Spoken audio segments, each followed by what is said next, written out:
ನಮಸ್ತೆ ಸ್ನೇಹಿತರೆ, ನನ್ನ ಹೆಸರು AC ಚೆನ್ನಪ್ಪ ಅಂಥೇಳಿ.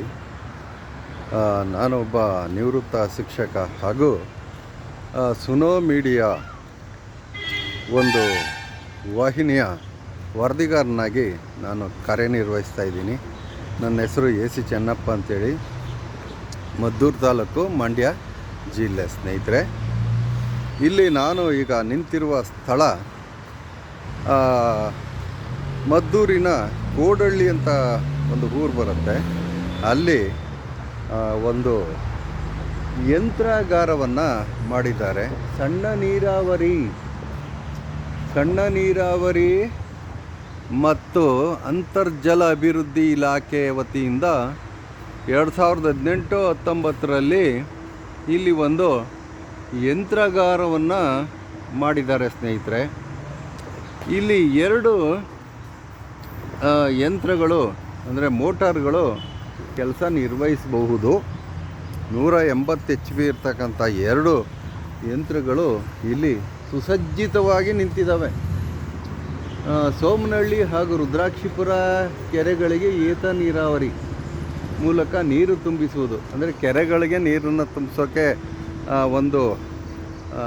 ಈ ಒಂದು ಯಂತ್ರಾಗಾರವನ್ನು ನಿರ್ಮಾಣ ಮಾಡಲಾಗಿದೆ. ಸೊ ಇಲ್ಲಿ 24 ಗಂಟೆ ಸರ್ವೀಸು ಬರುವಂತಹ, ಕರೆಂಟು ಇಲ್ಲಿ ಹೋಗೋದೇ ಇಲ್ಲ ನೋಡಿ. 24 ಗಂಟೆ ಸರ್ವೀಸು ಎಲ್ಲ ಪಾಳು ಬಿದ್ದೋಗಿದೆ. ಆದರೆ ಸುಸಜ್ಜಿತವಾಗಿ ಇವತ್ತಿಗೂ ಚೆನ್ನಾಗಿದೆ. ಸ್ನೇಹಿತರೆ, ಇದೇನು ಕೆಟ್ಟಿ ನಿಂತಿರುವಂತಹ ಒಂದು ಯಂತ್ರಾಗಾರ ಅಲ್ಲ. 1 ವರ್ಷದ ಇದು ಕೆಲಸ ನಿರ್ವಹಿಸ್ತಾ ಇಲ್ಲ. ಯಾರೋ ಒಬ್ಬ ಇಲ್ಲಿ ನಿಯೋಜನೆ ಮಾಡಿರುವಂತಹ ಒಬ್ಬ ವ್ಯಕ್ತಿ ಏನು ಅವನಿಗೆ ಸಂಬಳ ಕೊಡಲಿಲ್ಲ ಅಂಥೇಳಿ ಇಲ್ಲಿ ಅವನು ಕೆಲಸ ನಿರ್ವಹಿಸ್ತಾ ಇಲ್ವಂತೆ. ನಾನು ಸುಮಾರು ಸಲ ಈ ಥರ ವಿಡಿಯೋ ಮಾಡಿ ಮಾನ್ಯ DC ಸಾಹೇಬರ ಗಮನಕ್ಕೆ ಹಾಗೂ ತಹಸೀಲ್ದಾರರು, ಜಿಲ್ಲಾಧಿಕಾರಿಗಳು ಎಲ್ಲರ ಗಮನಕ್ಕೆ ತಂದಿದ್ದೀನಿ ಸ್ನೇಹಿತರೆ. ಆದರೆ ಏನು ಪ್ರಯೋಜನಕ್ಕೆ ಬರ್ತಾ ಇಲ್ಲ, ಇದು ಕಾರ್ಯ ನಿರ್ವಹಿಸ್ತಾ ಇಲ್ಲ. ಈ ರುದ್ರಾಕ್ಷಿಪುರ ಕೆರೆ ಮತ್ತು ತೈಲೂರು ಕೆರೆಗಳು ಇವತ್ತು ಬರಿದಾಗಿ ನಿಂತಿದ್ದಾವೆ. ಆದರೆ ಇವತ್ತು ಏನು ಈ ಒಂದು ಶಿಂಷಾ ನದಿಗೆ ಜೋಡಣೆ ಮಾಡಿರ್ತಕ್ಕಂಥ ಒಂದು ಯಂತ್ರಾಗಾರ ಇದು. ಶಿಂಷಾ ನದಿ ಅಂತ, ಮದ್ದೂರಿನ ಬಳಿ ಶಿಂಷಾ ನದಿ ಅಂತ ಬರುತ್ತೆ. ಆ ಶಿಂಷಾ ನದಿಗೆ ಏನು ಇಲ್ಲಿ ಮಾಡಿರ್ತಕ್ಕಂಥ ಒಂದು ಯಂತ್ರಾಗಾರ ಇದು. ಈ ಯಂತ್ರಾಗಾರದ ಖರ್ಚು 8ರಿಂದ 9 ಕೋಟಿ ರೂಪಾಯಿ ಖರ್ಚು ಮಾಡಿದ್ದಾರಂತೆ. ಸೊ ಒಂದು ಕೆಲಸ ನಿರ್ವಹಿಸ್ತೇನೆ ಇವತ್ತು ಈ ಒಂದು ಸರ್ಕಾರದ ಹಣನ ಯಾವ ರೀತಿ ಖರ್ಚು ಮಾಡಿದ್ದಾರೆ ಒಬ್ಬ ಇಂಜಿನಿಯರು ಅಥವಾ ಒಬ್ಬ ಕಾಂಟ್ರಾಕ್ಟ್ರು, ಅವನ ಒಂದು ಹೊಟ್ಟೆ ತುಂಬಿಸ್ಕೋಕ್ಕೋಸ್ಕರ ಈ ಯೋಜನೆಯನ್ನು ಮಾಡಿದ್ದಾರೆಯೇ ನೋಡಿ. ಇಲ್ಲಿ ಇದಕ್ಕೆ ನೀರು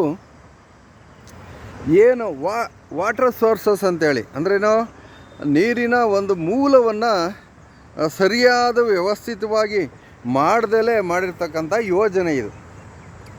ಏನು ಆದರೂ ನೀರು ಬರ್ತಾಯಿದೆ, ಒಳಗೆ ನೀರು ಬರ್ತಾಯಿದೆ. ಇಲ್ಲಿ ಒಂದು ತಡೆಗೋಡೆಯನ್ನು ಹಾಕಬೇಕು.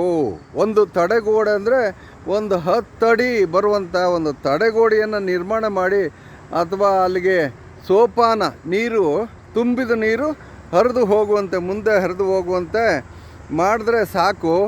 ಈ ಒಂದು ಯಂತ್ರಾಗಾರ 24 ಗಂಟೆ ಅದನ್ನು ನೀರನ್ನ ತುಂಬಾಕಿ ಅಲ್ಲಿಂದ ಹಾಲೂರು ಕೆರೆ, ತೈಲೂರು ಕೆರೆ ಎಲ್ಲನೂ ತುಂಬಿಸ್ಬೋದು. ಸ್ನೇಹಿತರೆ, ನಿಜವಾಗ್ಲೂ ಇಂಥ ಕೆಲಸ ಏನು ನಾವು ರೈತರನ್ನು ಈ ದೇಶದ ಬೆನ್ನೆಲುಬು ಅಂತ ರಾಜಕಾರಣಿಗಳು ಸುಮ್ಮನೆ ಬೊಗಳೆ ಬಿಡೋಕ್ಕೆ ಬದಲಾಗಿ ಈ ವಾಸ್ತವ ಏನು ಆ ರೈತ ಸಂಘದ ಏನು ಒಂದು ಹಸಿರು ಟವಲ್ ಹಾಕ್ಕೊಂಡು ಇರ್ತಕ್ಕಂಥ ಜನ ಇದನ್ನು ಗಮನಿಸ್ತಾ ಇಲ್ವಲ್ಲ. 1 ವರ್ಷದವಿಂದ ಹಿಡಿದು ನಾನು ಕೇಳ್ತಾ ಇದ್ದೀನಿ, 1 ವರ್ಷದವಿಂದ ಹಿಡಿದು ನಿಂತೋಗಿದೆ ಸ್ನೇಹಿತರೆ.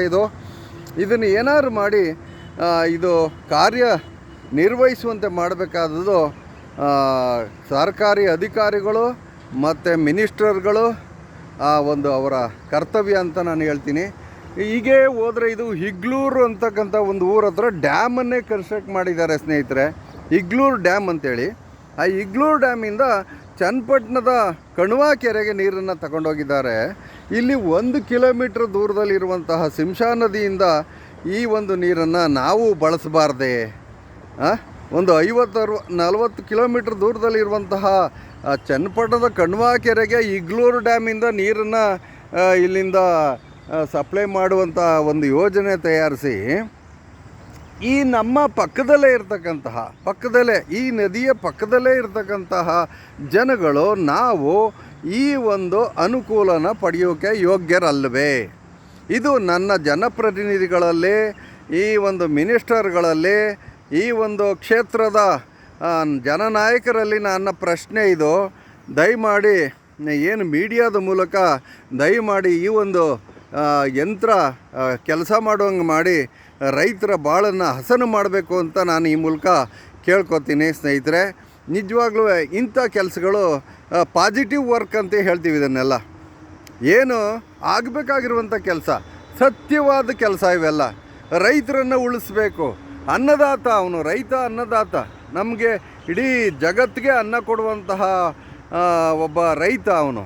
ಅದು ಅವನ ಜೀವನ ಹಸನು ಮಾಡೋಕ್ಕೆ ಇಂಥ ಯೋಜನೆಗಳನ್ನು ಮಾಡಿರ್ತಕ್ಕಂಥದ್ದು. ಇಂಥ ಯೋಜನೆಗಳು ನಮ್ಮ ಹಾಲೂರು ಬಳಿ ಕೂಡ ಮಾನ್ಯ ಶ್ರೀ ದಿವಂಗತ SM ಕೃಷ್ಣಾಜಿಯವರು 30 ವರ್ಷಗಳ ಹಿಂದೆಯೇ ಒಂದು ಈ ಯಂತ್ರಗಾರವನ್ನು ಮಾಡಿದರು. ಆದರೆ ಇವತ್ತು ಅದು ಕಾರ್ಯನಿರ್ವಹಿಸ್ತಾ ಇಲ್ಲ. ಅಲ್ಲಿ ಕೂಡ ಏನು ಪುನರ್ ನಿರ್ಮಾಣ ಮಾಡಿ ನಮ್ಮ ಹಾಲೂರು ಕೆರೆಗೂ ಕೂಡ ನೀರನ್ನ ಮುಣುಬಡಿಸ್ಬೋದು. ಅಲ್ಲಿಂದ ನಮ್ಮ ರೈತರುಗಳು ಬದುಕೋಕ್ಕೆ ಸಾಧ್ಯತೆ ಇರ್ತದೆ. ದಯಮಾಡಿ ನಾನೊಬ್ಬ ನಿವೃತ್ತ ಶಿಕ್ಷಕ, ಏಕಾಂಗಿ ಹೋರಾಟ ಅಂತ ಹೇಳ್ಬೇಕಷ್ಟೇ. ಇದನ್ನು ಸುಮಾರು ವಿಡಿಯೋಗಳನ್ನು ಮಾಡಿದ್ದೀನಿ. ದಯಮಾಡಿ ಇದನ್ನು ಗಮನಿಸಿ ಅಧಿಕಾರಿಗಳು, ಯಾರು ಜವಾಬ್ದಾರಿಯುತ ವ್ಯಕ್ತಿಗಳಿದ್ದೀರಿ, ದಯಮಾಡಿ ಇದನ್ನು ಪರಿಹಾರವನ್ನು ರೈತರಿಗೆ ಈ ಸಮಸ್ಯೆಗಳನ್ನು ಬಿಡಿಸಿ ಇಲ್ಲಿ ಒಂದು ಪಾಸಿಟಿವ್ ವರ್ಕ್ ಆಗಬೇಕು ಅಂತ ಅನ್ನೋದು. ಇಲ್ಲೊಂದು ತಡೆಗೋಡೆ ನಿರ್ಮಾಣ ಮಾಡಿ ಇದಕ್ಕೆ ನೀರು ಸಪ್ಲೈ ಆಗೋಂಗೆ ಮಾಡಿ ಅಲ್ಲಿಂದ ರುದ್ರಾಕ್ಷಿಪುರ ಕೆರೆ ಮತ್ತು ತೈಲೂರು ಕೆರೆ, ಆನಂತರ ಮುಂದೆ ಹೋದಂತೆ ಆ ಎಲ್ಲ ಕೆರೆಗಳಿಗೂ ನೀರನ್ನು ಉಣಬಡಿಸ್ಬೋದು ಸ್ನೇಹಿತರೆ. ಇದು ನನ್ನ ಕೋರಿಕೆ, ನನ್ನದೊಂದು ಮನವಿ ಅಂತ ತಾವು ದಯಮಾಡಿಸಿ ದಿನಾಂಕ 2/5/2026 ಈ ದಿನದ ಒಂದು ಮನವಿ. ದಯಮಾಡಿ ಇದನ್ನು ಕನ್ಸಿಡರ್ ಮಾಡಬೇಕು ಅಂಥೇಳಿ ಅಧಿಕಾರಿಗಳ ಏನು ಅವರ ಕೋರಿಕೆ ನನ್ನದು, ಅವರಲ್ಲಿ ನನ್ನ ಒಂದು ಮನವಿ. ದಯಮಾಡಿ ಇದನ್ನು ಕೆಲಸ ನಿರ್ವಹಿಸುವಂತೆ ಮಾಡಿದ್ರೆ ನಾನು ತೃಪ್ತ. ನಿಜವಾಗ್ಲೂ ಅಷ್ಟಕ್ಕೆ ಸಂತೋಷ ಆಗುತ್ತೆ ಸ್ನೇಹಿತರೆ. ಇದು ಪಾಸಿಟಿವ್ ವರ್ಕ್ ಅಂತ ಹೇಳಿ ನಾನು ಆ ರೈತರ ಸಂಘದವರು, ರೈತರು ಎಲ್ಲ ಇಲ್ಲಿ ಬಂದು ಈ ಒಂದು ಹೊಳೆಯಲ್ಲಿ ಭಾಳಷ್ಟು ಅನ್ಯಾಯಗಳು ನಡೀತಾ ಇದ್ದಾವೆ. ಏನು ಮರಳು ದಂಧೆ ನಡೀತಾ ಇದೆ. ಹೀಗೆ ಒಂದು ನಮ್ಮ ಊರ ಬಳಿ ಕೂಡ ಸೇತುವೆ ಇದೆ. ಆ ಸೇತುವೆ ಕೆಳಗಡೆ ಮರಳನ್ನು ದಂಧೆ ಮಾಡಿ, ಮರಳು ಆ ಸೇತುವೆಯಿಂದ ಬಿದ್ದೋಗಿದೆ. ಮರಳು ದಂಧೆ ಮಾಡಿ ಒಂದು ಸೇತುವೆ ಬಿದ್ದೋಗಿ ಬಹುಶಃ ಇದು ಹಾಗೆ ಆಗ್ಬೋದು. ಇಲ್ಲೂ ಕೂಡ ದಂಧೆ ನಡೀತಾ ಇದೆ. ಹಾಗೆಯೇ ಬೇಕಾದಷ್ಟು ಕಸ ಕಡ್ಡಿಯೆಲ್ಲ ಸುರಿದು ಕೊಳಚೆ ನೀರೆಲ್ಲ ಇದು ನದಿ ಒಳಗಡೆ ಬರ್ತಾಯಿದೆ. ದಯಮಾಡಿ ಇದೆಲ್ಲ ನಿಯಂತ್ರಣ ಮಾಡೋದು ಅಧಿಕಾರಿಗಳ ಧರ್ಮ ಅಂತೇಳಿ. ಇಲ್ಲೊಂದು ಪಾರ್ಕ್ ಮಾಡಬೇಕು ಅಂತ ಕೂಡ ನಾನು ಏನನ್ನು ಒಂದು ಮನವಿಯನ್ನು ಕೇಳ್ಕೊತಾ ಇದ್ದೀನಿ ನಮ್ಮ ಜನಪ್ರತಿನಿಧಿಗಳಲ್ಲಿ. ಇಲ್ಲೆಲ್ಲನೂ ಇದು ಹಿರಿಯ ನಾಗರಿಕರು ಬಂದು ಇಲ್ಲಿ ವಿಹಾರ ಮಾಡುವಂತೆ, ವಾಕ್ ಮಾಡುವಂತೆ ಇಲ್ಲಿ ಏನಾದರೂ ಮಾಡಿ ಇದನ್ನು ನೋಡಿ ಕೊಳಚೆಯನ್ನು ಸುಧಾರಿಸಬೇಕು ಅಂತ ನಾನು ಈ ಮೂಲಕ ತಮ್ಮಲ್ಲಿ ಕೇಳ್ಕೊತೀನಿ. Thank you sir.